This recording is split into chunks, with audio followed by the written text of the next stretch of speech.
Very excited, though, to talk to our next guest. And it actually occurred to me after we were able to book him, wow, unbelievable that this would happen on the 32nd anniversary of UFC 1. Now, he didn't work UFC 1.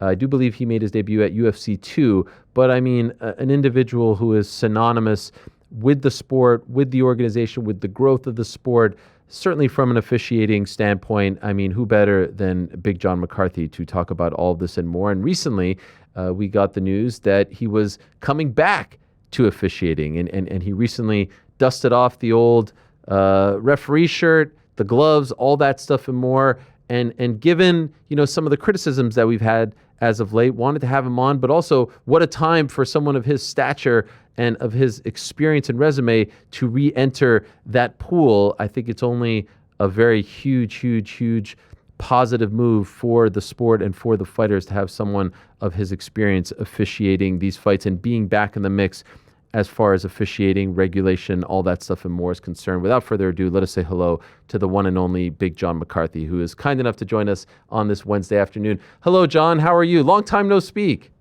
Absolutely, and thank you for the very kind words. I appreciate it. But yeah, the old guy with the gray beard, he's back. You're back. We had Jalen Turner come out of retirement. We spoke to him earlier, and now we have you coming out of retirement to get back into the swing of things. And so let me ask you, for the last few years, you had been doing this podcast with Josh Thompson, the Weighing In podcast. At one time, we were at odds, but I think that was just all performative, right? We were just friends. We were just kind of... Never at odds. I think you do an incredible job. I appreciate it. You are the grandmaster of the MMA media world as far as the way you do it. So all in fun. Same here. Yes, I couldn't agree more. But then we find out that you were leaving that venture and you were going to go back. Can you tell us when this idea started to percolate in your brain, coming back, doing this? Because you hadn't done it, I believe, since 2018, right?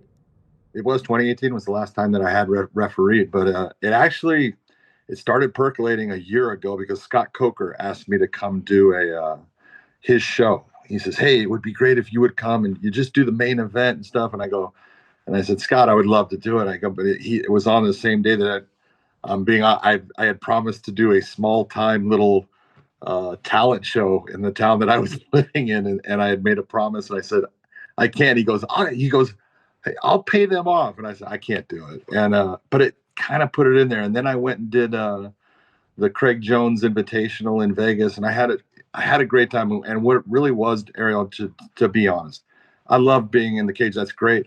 But it's being around the people that you enjoy being around those people, having, meals before the event, meals after the event, even the meetings that we do and stuff. And I miss those people. I miss the clowns. And that was really what eventually I said, I'm bored. I'm just not enjoying life the way I need to do it. A lot of people I know came out and said, "Oh, he's doing it for money." I'm like, no, I'm losing money doing it.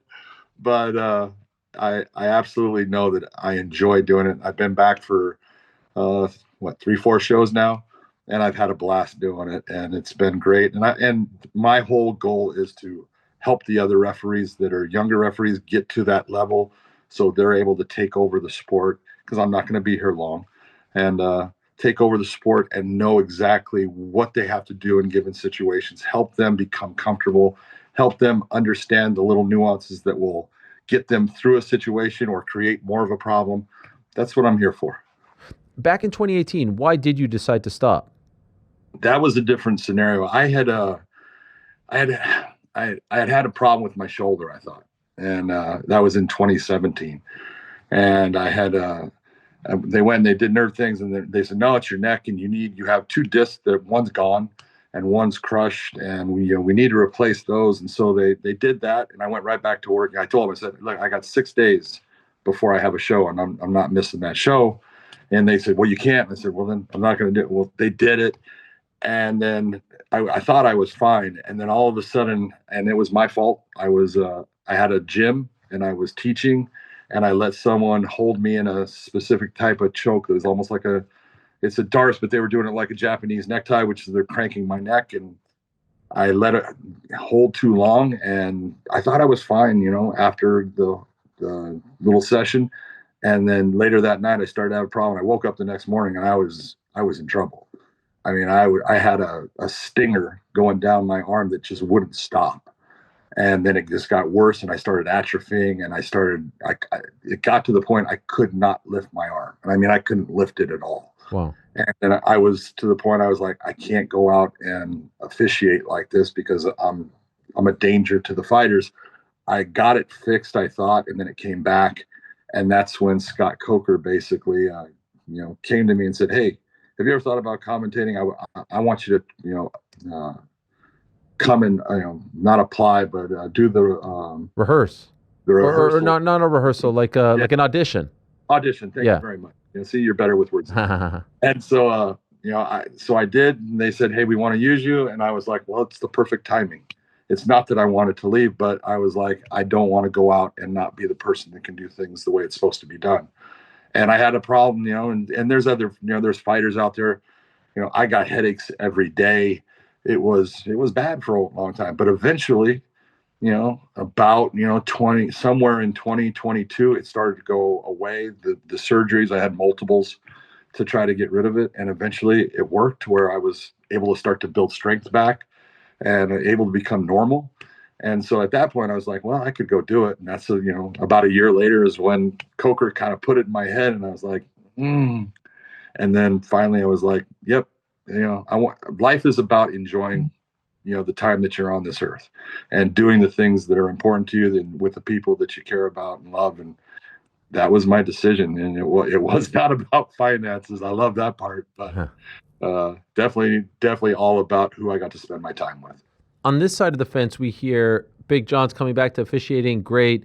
Looking forward to seeing him at a big show. But from your perspective, what do you have to do to get back in the mix? Do you have to apply in every state? What is the process to now? You don't have to tell anyone about your credentials and take any tests, I would imagine. Oh, you do? I would be shocked. But what is the process to actually get you to be allowed to ref events in all these different states?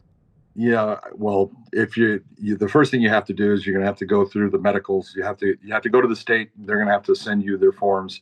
And then you've got to be able to fill those forms out. A lot of them want, letters of reference. They want a letter of reference about you? You are the letter of reference. Absolutely. I've written enough letters of reference for other people, but yeah. So I had to get letters of reference. I have to do the medicals. I have to pass those medicals. I have to do the eye exams. I have to do all that. And then they decide if they're going to license you. And so, I'm not here to do the big shows. I'm not worried about that. I'm not doing this because I need to do a big show. I'm doing it because I get to work around the people, in the Nevada State Athletic Commission that I really care about, the California State Athletic Commission that I've been part of bringing a lot of them on, and now I get to see them again. That's honestly what is bringing me, the joy in life, and so that's what it's about. But yeah, I have to go through all of that. It's no different for me. New York, I think I have maybe a little bit easier getting past, maybe a little bit. From what I read, New York, Nevada, California, Connecticut, you're good to go in those states, right?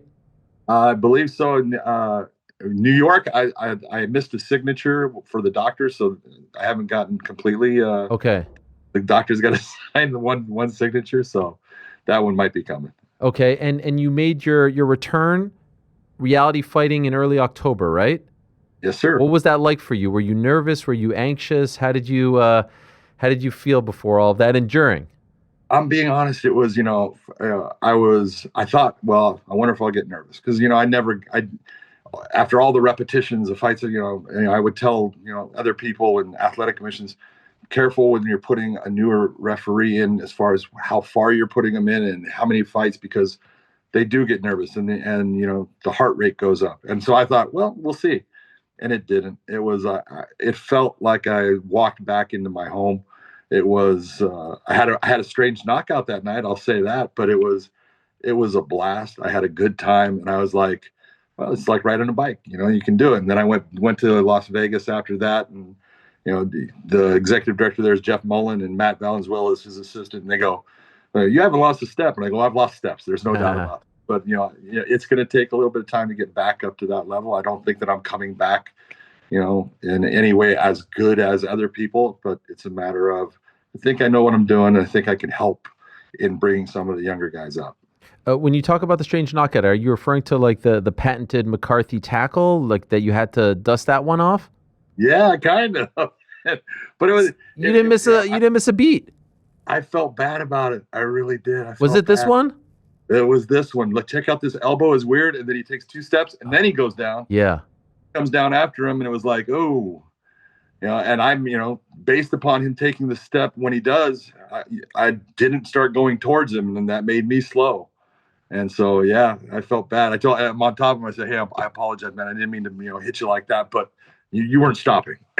And so And that was it. You got it. and as far as what you're able to officiate, it's not just MMA, right? I do believe you have some BKFC, some bare knuckle kickboxing. So this would be any combat sport, boxing as well, right? Boxing as well. I used to do boxing all the time in Yeah. California, and used to judge in Nevada and stuff like that. But yeah, I have a BKFC this Saturday in California and stuff, so I'm looking forward to that. I love the sport. I think it's a blast. I help with a couple things in it, so I can't wait to be Wow. there watching it because it's fast, it's violent, but it's fun. Will you judge as well? Yes, sir. Okay. Your son is a judge too, right? My son is, I take more pride in the way my son handles himself, and I have more people who contact me and say, "Man, I met your son. I work with you, dude. He is so good. He's so nice. He's this and that." I said, "Yes, he's a much better person than me, and I'm proud of him for it." And he is. And so it's one of the things is like when someone all of a sudden starts going to compliment you on the way you raised your son and the way he acts, it's going to make you feel better than 100%. anything. I completely understand what you're talking about. What about refereeing? Does he do that as well? He does not. He decided long ago, and that's when I first, and I'm going to be honest, Ariel, I was harder on my son than anybody. I was, and then, I have taught all the, most of the top people that are out there right now, and I was super hard on him. I didn't help him while I helped others to get into athletic commissions and everything like that. I made him do it all on his own, and he's done a phenomenal job. And at this point, you can go and look at the, fights that people look at that you go, there's a split decision there. He's usually that person that's, if it's a split, he's the one, that's on the right side of the split. And the ones that are not, they're so close in the fights, and it's hard for people to understand that the judge where they're sitting, they're going to see a specific fight where the judge on the other side might see something different based upon what they see land, the referee being in the way, all these things. So there's a reason we have, the three placements of the judge. But I will say that, my son is doing an incredible job in a very difficult job. It is not what people think. The part, that it really bothers me with people is they think, the judges don't care. The judges care more than people have any concept of. They constantly are on phone, text, and Zoom calls together that are not set up by any commission. They're set up by these judges to talk about specific fights, to talk about why it's a 10-9 or a 10-8, and to do all these things. They talk as soon as the fight is over. You're going to see the judges huddle together and talk about their scores and why. And they care about, getting it right. And that's the way it's supposed to be. I recognize that this is a tough question. You're talking about like getting back out there, and these are your friends, and these are people that you helped, become the officials, the referees, the judges that they've become today. But as you know, it's been a hot topic as of late. There's been several instances where we sit here and we're critical, and I always say it's the toughest job in all of sports, being an MMA referee, because it's split-second decisions. It's very subjective, this, that, and the other. You don't need me to explain. But could I ask you, your assessment, the state of MMA refereeing? Let's start with refereeing. The state of MMA refereeing. How do you feel like it stands right now? Do you think we're in a good place, or do you think there's improvements to be made? There's always improvements to be made. Let's be honest. If you sit on your laurels and you say, "Oh, we're good," you're not going to improve. And improvement in anything, improvement in the fighters, improvement in the trainers, improvement in the officials, that's what leads to the sport reaching that next level. So there's always improvements to be made. And, I think in part, we're trying to make some of those improvements. We're doing them sometimes through rule changes. We're doing them through mechanics changes as far as when a referee is going to do something, how they're going to do it, what they're going to perform, how it's going to be, adjudicated. All those things are important. But if let's be honest, if you go back and you look at early MMA, it's atrocious. I was atrocious.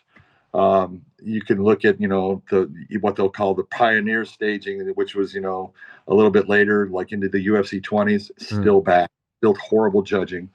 And it's gotten so much better. The people now, are truly professional as far as how they're doing it, why they're doing certain things. People that are fans may not understand it. And that's, sometimes you have criteria that you have to go through. Sometimes it's, I don't agree with something someone does, but what they're doing is allowable. It's just that I would choose a different course while they're choosing a different course than I would choose. And they have that, right. But I think we all, as officials, need to come together and become more, not only proficient, but more together in the way we decide when we're going to call, warnings and when we're going to take points.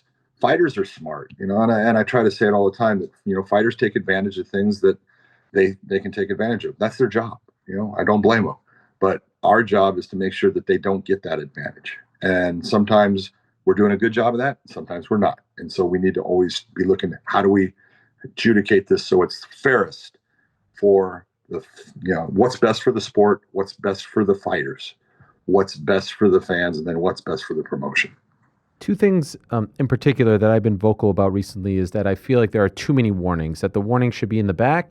And if you inflict some kind of a foul on your opponent, whether it's an eye poke, a low blow, even if you grab onto the cage, if you do something that is deemed illegal, that you should be penalized, because if you're not, what is going to stop you from trying to do it again and again? You're going to gain an advantage. You'll get a stern warning. You'll get even a second stern warning. There was a fight between Kevin Holland and Mike Malott, multiple low blows, nothing happened, and clearly, Holland was compromised. There's that issue, and then the issue of intentional, unintentional. This idea that it's unintentional, so we're not going to penalize, when I think that most of the fouls aren't intentional, in that they're not trying to harm their opponent to the point where the fight is called off, but still, like you poked your fingers in someone's eye, you hit them below the belt. Like I always make the comparison to regular sports, like when a football player grabs a face mask, maybe he didn't mean to do that, but he's still going to get penalized. No one's going to sit around and say, did he mean to do that or not? And so what do you make of those two criticisms? And is there any wiggle room there in terms of improving it so that this isn't happening as often as it seems to be happening these days? Yeah, I think you're right in the fact that as a whole, officials have, we've warned to the point of nauseum on certain things when we need to actually take an action. But the problem with it is this: it's the same as what you just said about, football. And hey, you didn't mean to grab the face mask, but you did. There's a huge difference, and this is part of, the problem with our sport as far as the officiating and, the point system. You got to figure that most, fights are close fights, we'll say. So they end up, if it's going to go to a judge's decision, it's a 29-28. We do get 30-27s, obviously, but 29-28 is what you hear all the time as far as the judges' scorecards, because there's a 1 point difference, 3 rounds. One guy wins 2 rounds, one wins, one. And when I take a point from one fighter, it's not like grabbing a face mask. Grabbing the face mask is when you see a referee stop the action, give a hard warning, and take someone out of a position. That's the face mask. That's the 15-yard penalty. Because you can have a face mask that's 15 yards, or you can have one that's 5 yards based upon, it was, you didn't grab it, but your hand went on it and stuff like that. It was unintentional. We'll give a 5 yard. So when you look at taking a point in MMA, that is the same if you're going to look at the NFL and say that the quarterback drops back to pass. He's on, the 10-yard line. He drops back into his end zone. He throws an 85-yard bomb down the field. And there's pass interference called at the 5-yard line. And they take the ball and move it from 1 5-yard line or 1 10-yard to the 5-yard line. Mm-hmm. That's a point in MMA. That's the significance of a point in MMA. So it's not the same as, we have holding or we have offsides. Those are little things that we don't really get to utilize that much, except for giving that hard warning or changing the position, taking someone out of an advantageous position based upon them creating a foul. I'm not going to take the point. I'm going to penalize you by taking you out of the position. That's as close as we can get to that. And so the taking of the point has always been something that we try to stay away from, because we don't want to influence who wins the fight. We want the fighters to come down to that. But it's come to the point where, we look and say, as a community, we need to start saying, okay, the fighters have gotten to the point where they have a behavior in certain things. They do things based upon the behavior. They've been allowed to do these things, and there's been no negative repercussions. Do we want to start tightening up those negative repercussions? And do we want to start making it to where we're not going to give you just warnings? We're going to give you fouls. There's ones like you talked about with Kevin Holland. I'm being honest when I say, if I was reffing that fight, Kevin Holland and Malat would have definitely gotten a point taken, at least based upon, I have to even this out. Kevin Holland has been fouled not only once, he got, hit with a low blow, and then immediately he gets another one, and that one's really bad. And so you got to say, Mike Malat has gained an advantage in the fight through a foul. I can't have that happen. So I've got to try to level the playing field here by taking a point to say, okay, yeah, you gained an advantage. You're feeling better than Kevin Holland, but I'm going to take the point to at least say, well, that means you better win this round or you're going to lose at 10-8. And I've got to put you in that position. I don't want to, but I'm going to, based upon how bad Kevin Holland is as far as the effect that it's everything in the fouls is intent and the effect. So when you sit there and you say, I'm going to take a point for any eye poke or any touch of the fence or anything like that, you're not going to like the results. It's going to be detrimental to the sport. But when you categorize it to, okay, what was the intent and what was the effect? So if I have someone who reaches their hand out towards the fence and they kind of grab it to stop the takedown, but boom, the takedown happens. The intent was to stop the takedown. The effect was it didn't happen. You ended up where you were supposed to end up. I'm not going to take a point. I'm going to warn you. If you stop the takedown, no doubt you stop the takedown. I'm telling you right now, in the back, I've told the fighter, you stop the takedown, I'm going to take a point from you. There will be no warning. The warning is right now. And a big part of what we need to do is those backroom conversations. We need to make sure the fighters know exactly, hey, I will be doing this. And then when you say I will be doing it, don't bluff. Follow through with what you said.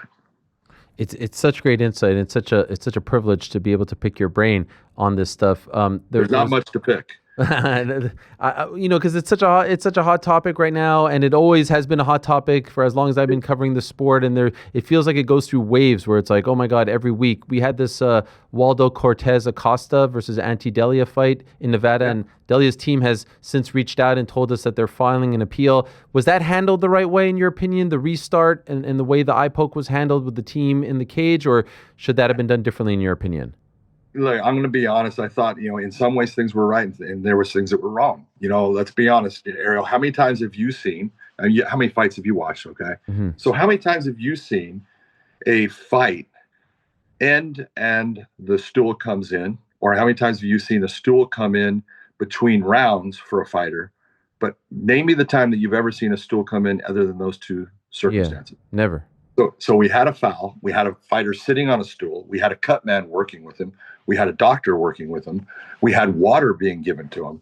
There was things that were done that you look and you go, there was not enough control. Someone was not doing things in the fashion that is allowed. And so that part was bad. The worst part was, look at Delia did poke him in the eye, and he did it offensively. That's rare. When you take a look at, most of our eye pokes are done in a defensive fashion. Meaning I start to come forward, my opponent sticks their hand out to regulate distance on me and sticks their hands up towards my face as I'm coming forward, and I run into those extended fingers, and we have the eye poke. That's a defensive eye poke. In this case, it was Delia coming forward and throws his hand out with his hand open. That's on you, and there should have been a point taken for that right away. That's a different type of eye poke, and you need to be able to look at it and justify the difference between the two so you know which direction you should be going. So if you were going to restart the fight, I'm going to be honest, Delia should have had a point taken off of his scorecard based upon that was not only an eye poke, it's an offensive one. You created it. And so there were some things that I would look at and say, could we get better? Yes. Were there things done that were good? Yes.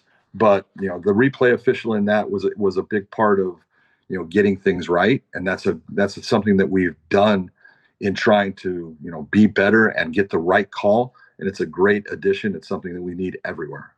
One more, if I can, specifically, and you're navigating this very well because I understand these are your friends and colleagues. So I don't want to put you in a position where you're openly criticizing them. It's a very tough spot, and I recognize that. Sure. We saw a situation with Matt Frivola and Kyle Nelson where, to me, it seemed like the fight was stopped with 3 seconds left, and then it continued. And it reminds me a little bit of the Anti-Delia fight because I do believe, we also saw with Neil Magny and Jake Matthews, like there is an adrenaline dump when you think the fight is over, and then you're being told, no, you have to keep going. And so when you see things like that, and then we've also seen some other times where it goes past the horn, where the fight continues and the round has already stopped and there's still more damage being inflicted.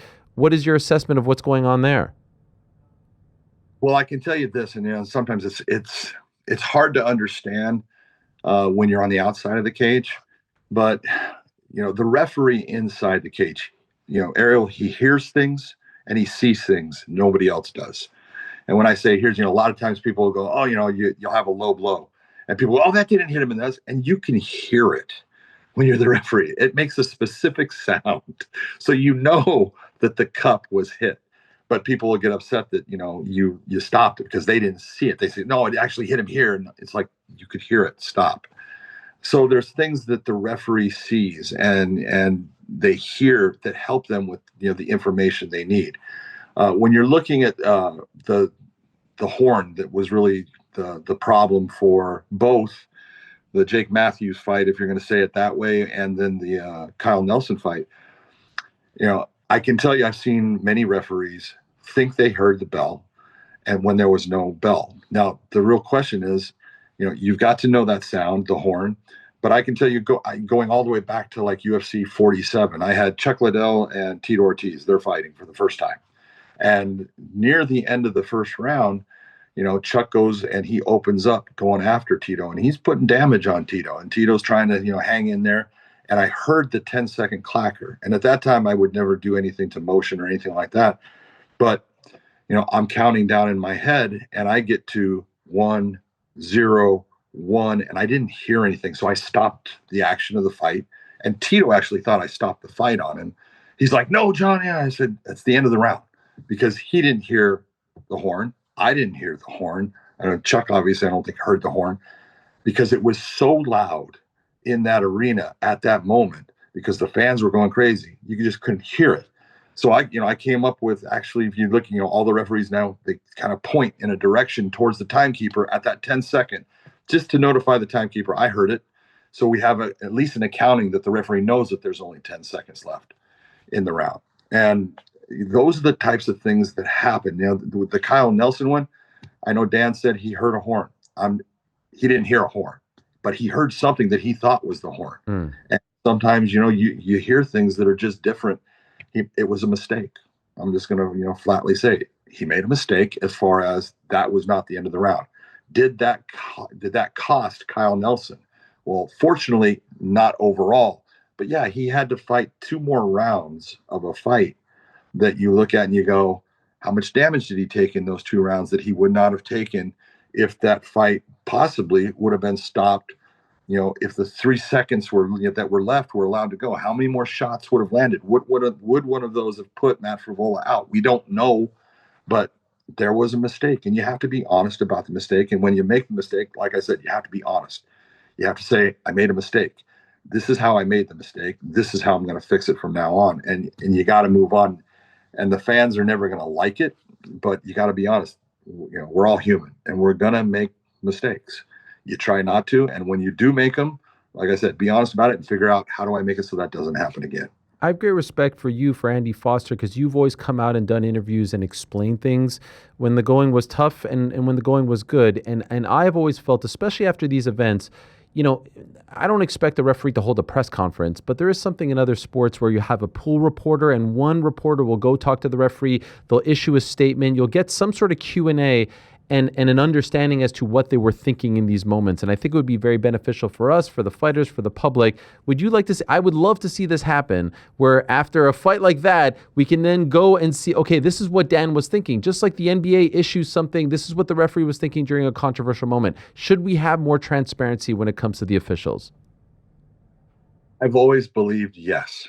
I do believe. I believe the reporters deserve that so they can report the right information. I believe the fans deserve it so they can understand, because sometimes when things will happen, and we're told as officials, I don't want you talking about that. Okay, but we didn't do anything wrong. People need to know what really occurred, and it's like, no, we're not going to talk about it, just let it go. It's we understand, we're good.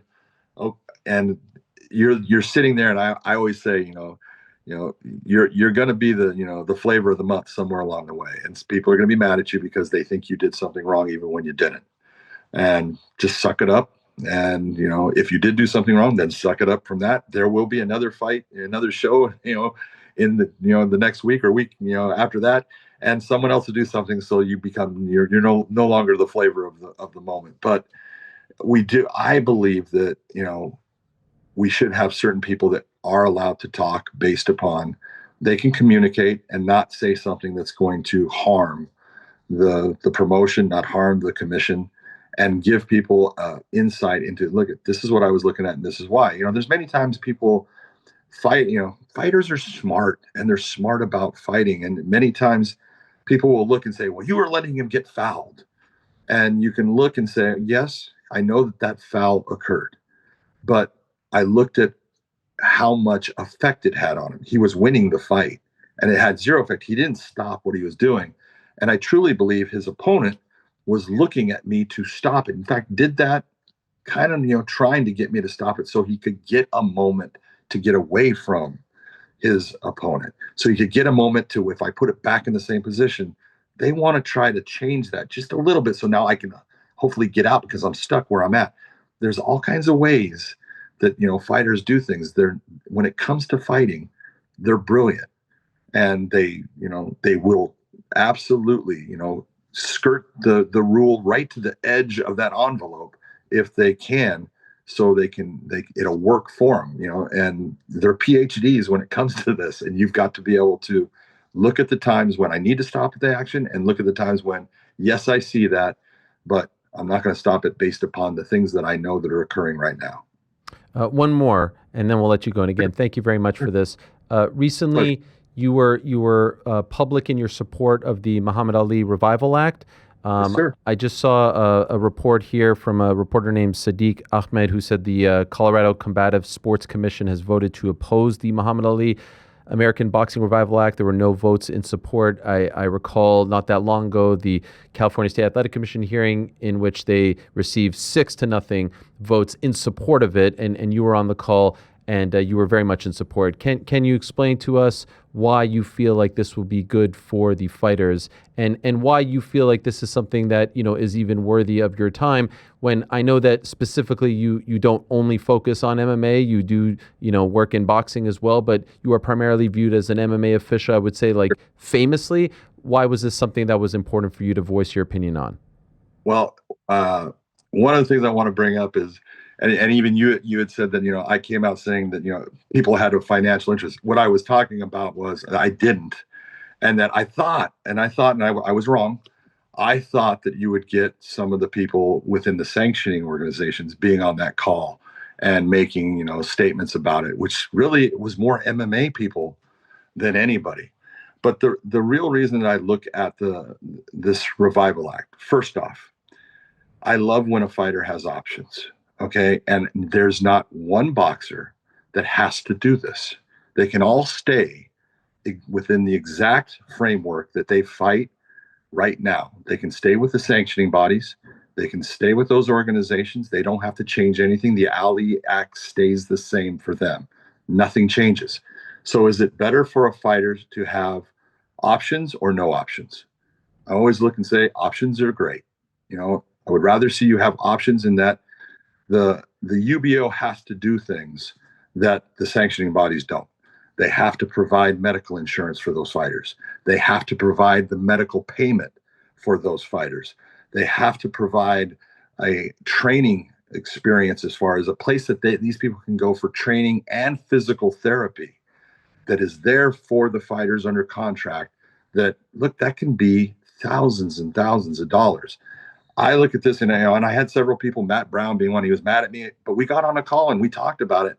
And there was one part that I looked at. He was looking at it saying, John, if this happens, then MMA will never have an alley act. And I go, look, I'm not even equating this with MMA. I never thought about it in that form. I'm looking at what is best for boxers. And right now, boxing has lost HBO, Showtime. They've lost Fox. They've lost ESPN. So where is boxing being seen? Right now, the zone. That's it.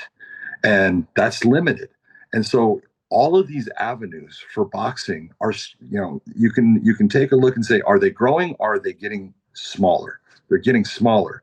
And no matter what anyone wants to say, there are people in boxing, as far as the top guys, they make a ton of money. They're getting paid. And I would never go to a UBO if I was one of those guys.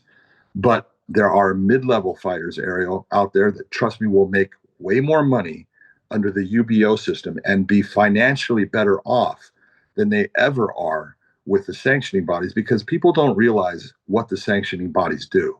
The sanctioning bodies charge the fighters. They charge them for sanctioning those championship fights. They charge them for getting rankings. They charge them for the belt that they put around their waist. And so you're looking and you're saying, well, what's that? Well, if you take a guy, that's up there, that's a good fighter, I'm not going to name names, but I'll give you for instance, there's, a fighter that just did a fight, and he had $1 million purse. Well, right away, 200 and some $1,000 were taken out of that $1 million for sanctioning fees for him to be able to fight for those titles. He also had to pay for each belt. Each one of those belts, he was paid had to pay $5,000. Do you think the belt's worth $5,000? It's not, but he has to pay for them to have the belt for him. He then, even before that, you get the sanctionings will sit there and say, I have a fighter who's 8-0, and I want to get him up into the rankings. They say, hey, no problem. You know what? We're going to create the Southern Caribbean, championship, and you're going to pay me $10,000 to get that fight done, and that's going to help him move to this section and to help him get a ranking. And then you're gonna from the South Caribbean, we're going to go to the North Caribbean, and then from the North Caribbean, we go to the West Caribbean. And each time I'm going to be paying 10 to 15. So after I pay $100 and some $1,000 to get this fighter ranked to that position, now that he's ranked within one of those sanctioning bodies, now we can hopefully try to make some more money. But I have to put how much money out? Well, that doesn't happen with the UBO. I'm not saying the UBO is going to be perfect for anyone, but it's an option. You don't have to do it. If you had to do it, I would say no, but you don't have to do it. And in the end, there's going to be fighters right now that are working normal jobs and able to not support their families if they're not, that will be able to get rid of that normal job, put all their time into training, and live a decent living based upon the money that is out there available for them under that UBO and the medical things that it provides. We can debate this, but I feel like you've laid it out very. I know. I mean, I'm not really against it. I like that there's options. I do wonder if at some point there won't be any options. And of course, when you see TKO being so aggressive in terms of supporting this, you do wonder what the motivation is, right? You do wonder. Oh, right? I don't wonder what the motivation, and neither do you. Well, okay? Yes. And look, do they have a foot up on everybody? Absolutely, they do. There's not a doubt in my mind, because let's be honest. Look at who they are and look at what they know as far as promoting fights. But when you look at it, you got to say, does everyone else have the same opportunity under this? Yes, they have that same opportunity to do it. Do they have to put money towards it? Yes. But the one thing that these guys have to do is they have to market fighters. And by marketing the fighters, what are you doing? You're putting money into growing that person, growing their platform, growing their name, and making stars. Because if you don't make stars, you're not going to be successful. So, yeah, they do have a leg up. I'm not saying they don't. But anybody else that wants to get into combat sports, specifically boxing at this time, this is your chance. This is your time to say, okay, I'm going to do that, and be in competition with them. I'm not saying that I'm not saying in the end that all of this is going to work, but I do know that a fighter having the option of being able to do this under the UBO or stay with the sanctioning bodies is better than just saying, I'm going to have to just stay with sanctioning bodies. The option is always better for the fighter, and that's what I was looking at. Thank you so much, John. Welcome back. Great to talk to you again. Really, really nice to have you back in the mix here. And hopefully you could come on when there's other things to talk about. It's great to have your insight and just tap into your knowledge. So really appreciate it.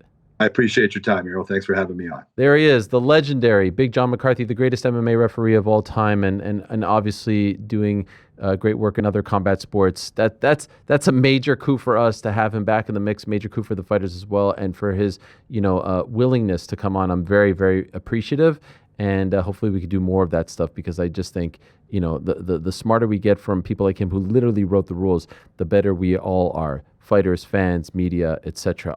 Thanks for watching this video. Before you go, if you haven't already, hit that subscribe button for us. Also, give us a thumbs up, leave a nice comment. These things go a long way. And while you're here, do check out the rest of the channel. We've got live shows and full interviews, clips, and a whole lot more. We're doing big things here, and we appreciate your support very much.